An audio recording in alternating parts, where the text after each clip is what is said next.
INDIA यानी Indian national developmental inclusive alliance, ये जो गठबंधन है, इसकी 28 राजनीतिक पार्टियां दिल्ली में आज केंद्र सरकार के खिलाफ लोकतंत्र बचाओ रैली में हिस्सा लेंगी। दिल्ली के मुख्यमंत्री अरविंद केजरीवाल की गिरफ्तारी के बाद आयोजित इस रैली को विपक्ष की एकजुटता के तौर पर देखा जा रहा है। तो दूसरी तरफ कांग्रेस ने साफ किया है कि यह किसी एक व्यक्ति या पार्टी केंद्रित रैली नहीं है, बल्कि लोकतंत्र और संविधान बचाने के लिए इंडिया के 28 दलों की रैली है और इसमें सभी दलों के प्रतिनिधि हिस्सा लेंगे। कांग्रेस ने कहा है कि महंगाई, बेरोजगारी, विपक्ष के नेताओं पर केंद्र की एजेंसी की तरफ से हमले और विपक्ष के नेताओं की गिरफ्तारी, जिसमें झारखंड के मुख्यमंत्री और दिल्ली के मुख्यमंत्री अरविंद केजरीवाल, कांग्रेस के बैंक खाते फ्रीज किया जाना और दूसरे तमाम मसले पर यह रैली है। लोकसभा चुनाव के बीच आयोजित इस रैली में इंडिया अलायंस यानी जो INDIA यानी Indian national developmental inclusive alliance के घटक दलों की तरफ से वो तमाम मुद्दे उठाए जाएंगे जिन पर वो अब तक केंद्र सरकार को घेरते रहे हैं। मुंबई में राहुल गांधी की न्याय यात्रा की समाप्ति के मौके पर आयोजित रैली के बाद विपक्ष की ये सबसे बड़ी रैली होने जा रही है। रैली में महबूबा मुफ्ती और डॉक्टर फारूक अब्दुल्ला भी शामिल होंगे।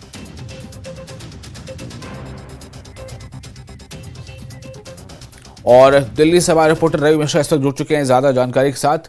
रवि, किस तरह की तैयारियां दिख रही हैं और कितनी मतलब किन मुद्दों पर आधारित ये रैली होने जा रही है?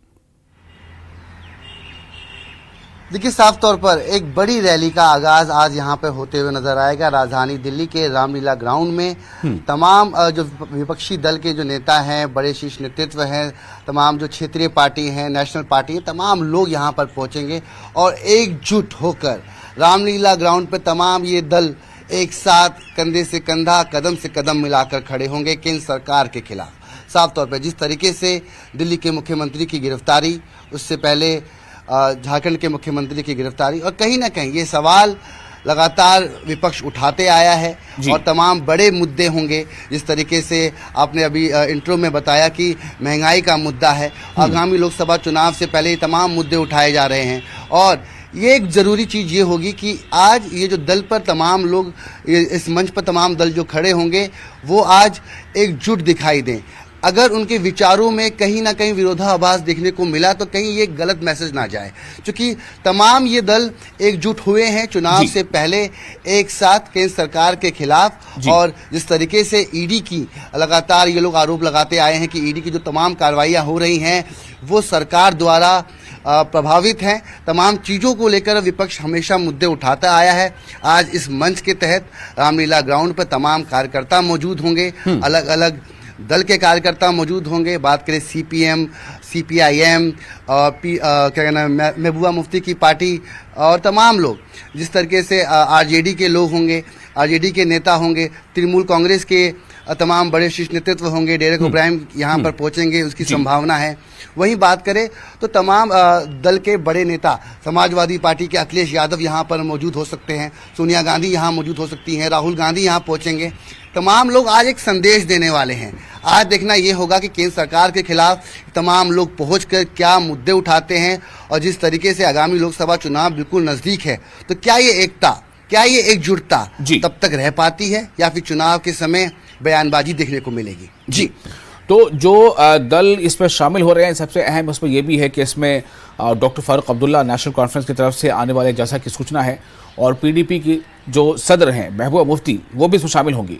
तो रवि, क्या ये माना जाए कि इससे पहले जहां भी कहीं INDIA की जो रैली हुई है वो कहीं ना कहीं कंप्लीट नजर नहीं आ रही थी? महाराष्ट्र में कुछ दल के लोग उसमें शामिल नहीं थे, उससे पहले जो बिहार में थी वहां भी कई दल के लोग थे, लेकिन कुछ दल के लोग वहां भी शामिल नहीं थे।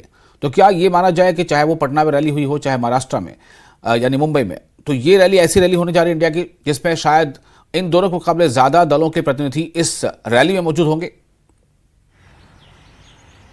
बिल्कुल, देखिए, आज मंच पर देखना दिलचस्प होगा कि तमाम जो दल है उनके शीर्ष नेतृत्व यहाँ पहुँचते हैं, किस तरीके से उनका बॉडी लैंग्वेज होता है, कैसा वो जेस्चर होता है।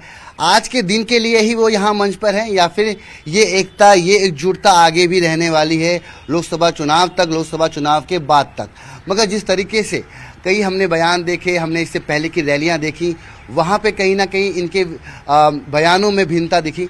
और जिस तरीके से लोकसभा चुनाव में टिकटों को लेकर, टिकट शेयरिंग को लेकर कहीं ना कहीं पेच फंसते हुए नजर आया, उम्मीदवारों के चयन में काफी दिक्कत और मशक्कत का सामना करना पड़ा, तमाम चीजें हैं।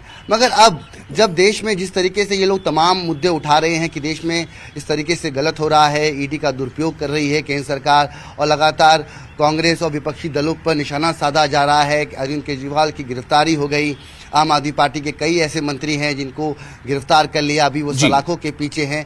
इस तमाम चीजों को देखते हुए आज कहीं ना कहीं तमाम दलों को अरविंद केजरीवाल के साथ समर्थन में खड़ा रहना है। और ये रैली आप मुख्य रूप से देखें तो कहीं ना कहीं केंद्र सरकार के खिलाफ तो है, मगर अरविंद केजरीवाल की बात करें तो उनकी गिरफ्तारी को लेकर आज एक बड़ा एक यहाँ से एकजुटता दिखने को मिलेगी। और उसको लेकर भी हम यहाँ पे कई ऐसे बयान सुन सकते हैं जब रामलीला ग्राउंड पे तमाम नेता बिल्कुल आप हमारे साथ बने रहे। रवि, इस वक्त हमारे साथ जम्मू से जुड़ चुके हैं समीर भट्ट, हमारे रिपोर्टर। समीर, रैली दिल्ली में होगी रामलीला मैदान में, लेकिन उसमें जो भागीदारी है वो जम्मू कश्मीर से भी होगी। जम्मू कश्मीर से कौन कौन से दल के नेता वहां पहुंचने वाले हैं समीर?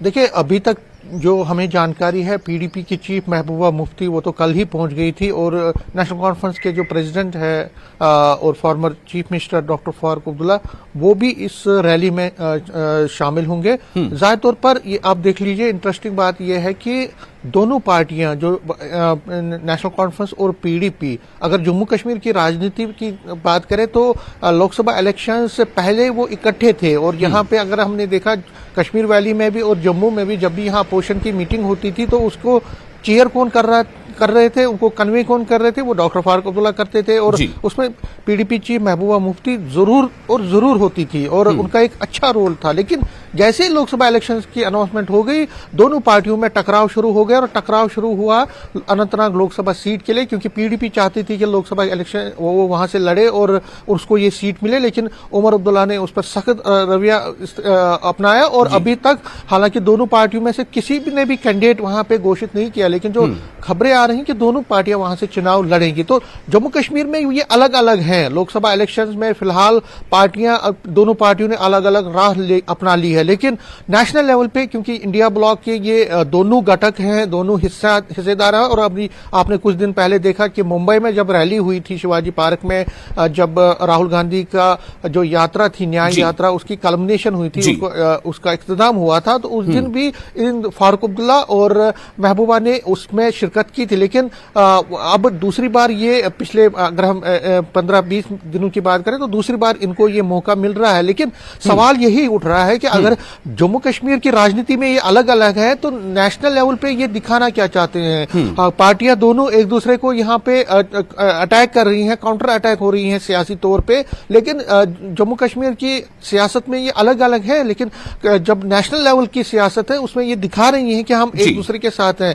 लेकिन ये सवाल तो बीजेपी भी उठा रही है कि अगर आप यहाँ पे लड़ रहे हो, एक दूसरे के खिलाफ बातें कर रहे हो, एक दूसरे के खिलाफ आप तरह तरह के इल्जामात लगा रहे हो, 87 की रिगिंग की बात कर रहे हो, पीडीपी एनसी पर इल्जाम लगा रही है या अटैक कर रही है, तो नेशनल लेवल पे आप दिखाना क्या चाहते हो? तो बीजेपी को एक मौका मिलता है जब भी ये स्टेज शेयर करते हैं, पीडीपी और नेशनल कॉन्फ्रेंस की लीडरशिप जब भी ये स्टेज शेयर करते हैं इंडिया ब्लॉक के अंडर, बीजेपी को एक मौका मिलता है उनको कटाश करने का। और जाहिर तौर पर इसको ये भी समझ लेना चाहिए कि अगर ये स्टेज शेयर कर रहे हैं इस रामलीला मैदान में आज दोबारा, उससे कोई फर्क नहीं पड़ने वाला है, क्योंकि यहाँ जम्मू कश्मीर की लोकसभा के इलेक्शन में उनका अलायंस तो होगा ही नहीं, ऐसा लगता है, क्योंकि कोशिशें कांग्रेस की तरफ से बहुत हुई, कांग्रेस ही नहीं, अगर आप देखें तो शरद पवार जैसे नेता, जो बाकी पार्टियों के नेता, उन्होंने भी कोशिश की, उन्होंने अपनी एक मीडिएशन की और फारूक अब्दुल्ला, डॉक्टर फारूक अब्दुल्ला, उमर अब्दुल्ला और महबूबा मुफ्ती को समझाने की कोशिश की कि अगर आप यहाँ पे चुनाव अलग अलग लड़ रहे हैं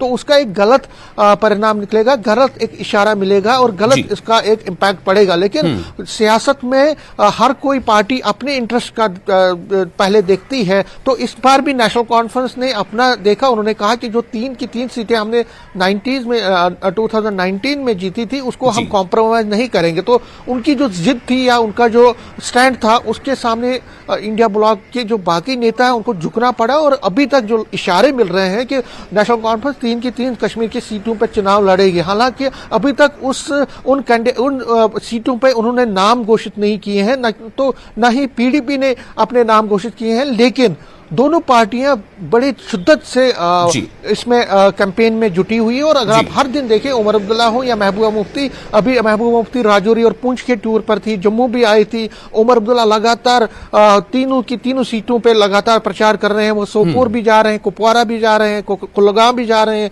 अनंतनाग भी जा रहे हैं, हर जगह पे जा रहे हैं। तो इशारा साफ है कि दोनों पार्टियां तैयार है जो इलेक्शन होने वाले हैं लोकसभा के। और मैं आपको ये भी बताऊं, जब उमर अब्दुल्ला कुछ दिन पहले यहाँ जम्मू जानना चाहूंगा कि आज जब दिल्ली के रामलीला मैदान में डॉक्टर फारूक अब्दुल्ला भी और पीडीपी सदर महबूबा मुफ्ती भी एक ही स्टेज पर फिर से होंगे, तो क्या माना जाए कि यहां से कम ये मैसेज देने में कामयाब रहेंगे कि भले ही अलग अलग लड़ रहे हैं लेकिन जो कौमी सतह है उसमें हम साथ हैं? इसका क्या संदेश वहां की आवाम लेगी? जम्मू कश्मीर की जो आवाम है वो किस तरह से इस मैसेज को लेगी? क्या जो असेंबली के इलेक्शन आने वाले दिनों में होंगे, या अगर लोकसभा के इलेक्शन भी होते हैं तो क्या ये भी मुमकिन है कि पीडीपी का भी उम्मीदवार हो और एनसी का भी उम्मीदवार हो उसी हल्के से? तो फिर यहाँ एक साथ बैठने का मतलब क्या है दिल्ली के रामलीला मैदान में?